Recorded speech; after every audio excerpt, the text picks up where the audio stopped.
What up and welcome back.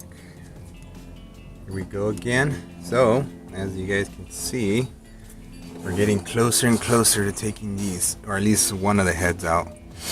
I've already taken out the camshafts, as you guys can tell. I've made my markings. This is the driver's side, so I just put right there like 1G, 2J, and then a K, even though I know it's kind of like gone, and then a P. There used to be a letter, I think it's M, and then the other letter that used to be there, I think it's L. But I did make other markings and stuff like that for me to know exactly where they're at, because I even made markings on the camshafts themselves.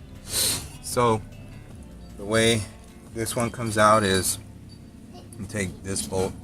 There's 1, 2, 3, 4, 5, 6, 7, 8 bolt to take out, and then also there's one down in this area here. This thing was right here before, so there's one right here too.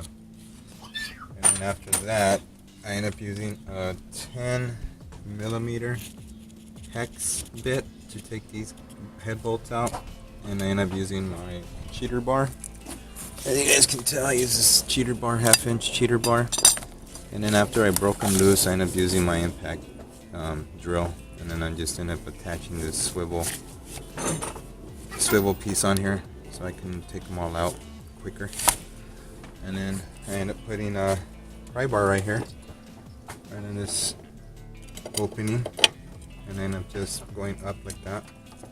And as you guys can tell, now the head is starting to move, so I'm happy with that. The next step is removing this head and then moving on to the next one. It's the step-by-step process, everyone.